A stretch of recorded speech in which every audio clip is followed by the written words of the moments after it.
निश्चित रूप से कोई भी व्यक्ति एक जगह से ही सांसद बन सकता है। बनने के लिए 4-5 जगह से बन सकता है, लेकिन एक ही जगह वो रह सकता है। इसलिए अगर वायनाड का सीट छोड़ रहे हैं तो कांग्रेस पार्टी का निर्णय करना है कि किसको लड़ाएगा। अगर उनकी बहन लड़ना चाहती है और भी पार्टी के किसी को लड़ाना चाहते हैं तो वो पार्टी तय उनकी करेगी। जिस तरीके से कल ट्रेन हादसा हुआ उस पर ममता बनर्जी ने कहा कि मैंने बहुत सी चीज़ें शुरू की है, लेकिन वो केवल वंदे भारत का प्रचार कर रहा है। दुरंतो एक्सप्रेस कहाँ गया?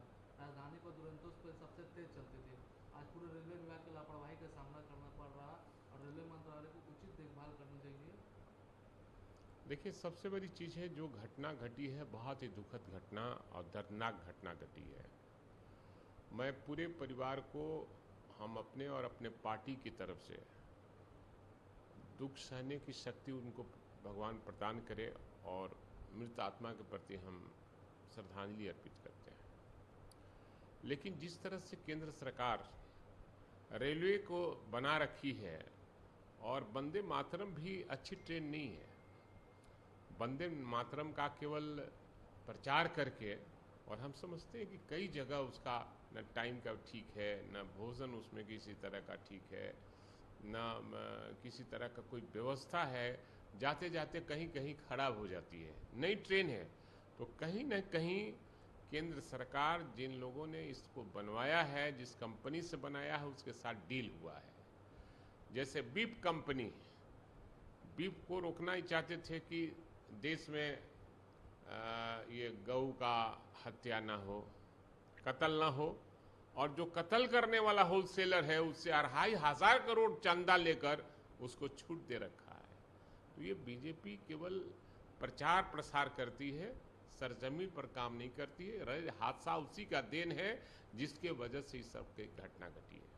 सीपीआई के महासचिव डी राजन ने कहा कि ईवीएम की विश्वसनीयता एक मुद्दा बन गया। अब लोग इस पर सवाल खड़े कर रहे हैं। नासिक राजनीतिक दल अब नागरिक समाज संगठन इस मुद्दे को निश्चित रूप से पूरे देश में इसकी चर्चा हो रही है और आम आवाम भी चर्चा कर रहे हैं कि निश्चित रूप से ब्लैक बॉक्स है, और ब्लैक बॉक्स का निश्चित रूप से हम लोग विरोध करते हैं, और ईवीएम का के जगह पर बैलेट पेपर आना चाहिए। ये जेडीयू के सांसद देवेश चंद्र ठाकुर, उन्होंने कहा कि हम यादव और मुसलमान का काम नहीं करेंगे। ये इस बयान से उनको बचना चाहिए। और क्या मैसेज गया है उनके खिलाफ में उनको पता नहीं है। एमपी हम बन जाएं, एमएलए हम बन जाएं, लेकिन जनता में हमको क्या किरकिरी हो रही है इसका भी ख्याल करना चाहिए। कोई भी पॉलिटिकल पार्टियों को इस तरह का बयान से बचना चाहिए, और समाज में जो जीतता है, चाहे वो किसी पार्टी का सदस्य हो, वो जीतता है तो वो सबका होता है। तो ये मुजफ्फरपुर में एक बार फिर से बालिका गृह कांड टाइप कांड हुआ है और वहाँ के एसडीपीओ ने बताया ये हमेशा होता रहेगा।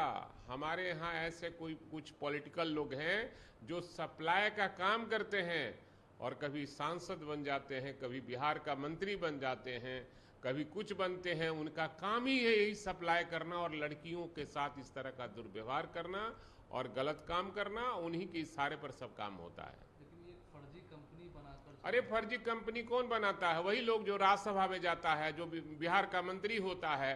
कुछ ऐसे ही लोग हैं जिनका कोई सरजमीन नहीं है, लेकिन बिहार सरकार उसको मानती है, राज्यसभा में भेजती है, विधान परिषद में भेजती है, बिहार में मंत्री बनाती है। तो निश्चित रूप से वैसे ही लोगों पर शिकंजा जब कसेगा तो बताएगा कि हाँ, कहाँ से क्या हो रहा है।